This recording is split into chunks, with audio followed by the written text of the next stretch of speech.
महाराज जी के आज के विशेषांक में ऋक्षसूत्र परिवार के सभी सदस्यों का हार्दिक स्वागत है। बाबा जी के भक्तों को राम राम।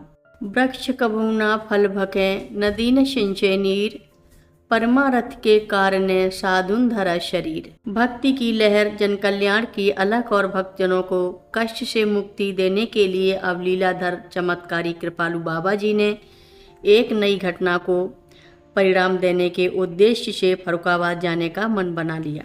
मंगलवार का दिन था। नीप करौरी गांव के आश्रम में रेलगाड़ी रुकी। भक्तजन उतरे और भीड़ भरे मार्ग को पार करते हुए बाबा जी अपना कमंडल और चिमटा लिए टुंडला जाती हुई रेलगाड़ी के प्रथम श्रेणी के कंपार्टमेंट में बैठ गई। साथ में क्या था? बस एक चिमटा और कमंडल। कमर में बंधी हुई सफ़ेद धोती के दूसरी छोर से ढका हुआ बायां कंधा, कंधों तक लहराती हुई जटाएं तेजस्वी ओज से आभा में निश्चिंत शांत चेहरा, न निकट न कोई चिंता। मन प्रभु श्री हनुमान जी के प्रेम से आलोकित धीरे धीरे आगे बढ़ती हुई ट्रेन ने रफ्तार ली। सभी यात्रीगण अपने अपने स्थान पर बैठे अपनी दुनिया में मगन थे।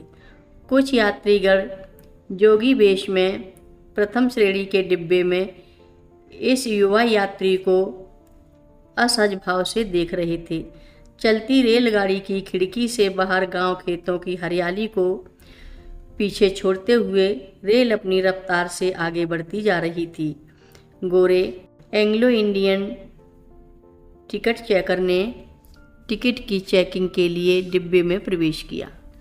कुछ यात्रियों के टिकटों को चेक करने के बाद वह दूसरे यात्रियों के पास जा रहा था। अचानक प्रथम श्रेणी के कंपार्टमेंट में साधु वेश में लंबे उलझे जटाधारी युवक को देखकर उसे थोड़ी सी हैरत हुई।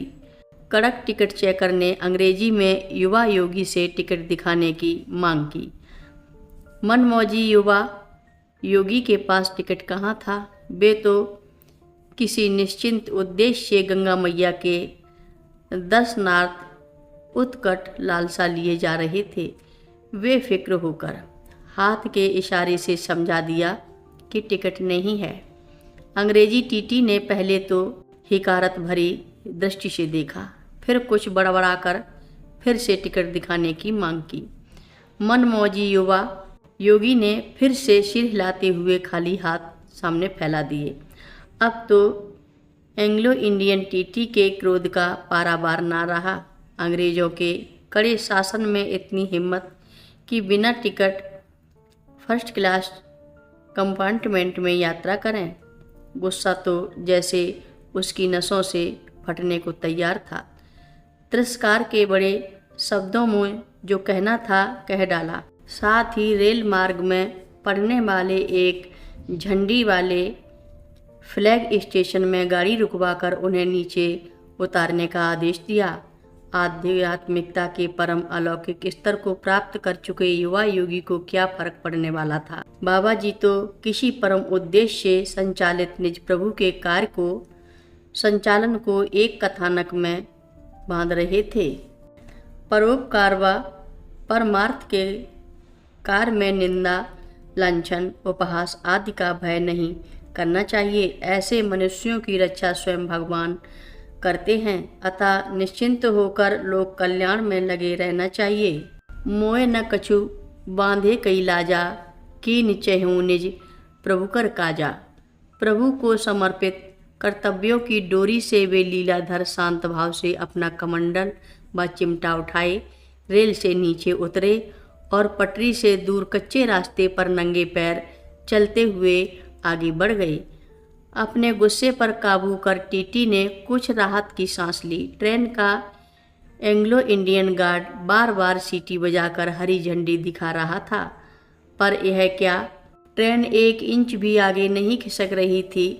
जब बहुत देर हो गई तो बेसब्र गार्ड ने एक टीटी को ड्राइवर के पास दौड़ाया।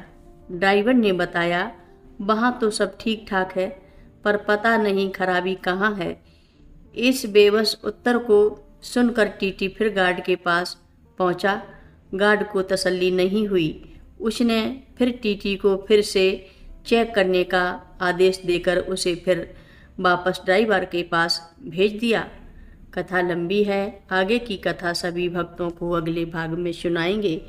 हर रोज़ महाराज जी की कथाएं सुनने के लिए सभी भक्तों का धन्यवाद। सभी भक्त रक्षा सूत्र चैनल को सब्सक्राइब करें, शेयर करें, लाइक करें, घंटी बजाना ना भूलें। कमेंट बॉक्स में लिख भेजें जय नीव करोरी बाबा जी महाराज। सभी भक्त मिलकर बोलो नीव करोरी बाबा जी महाराज की जय जय बोलो। सिद्धि माता की जय जय बोलो। जय श्री राम बोलो।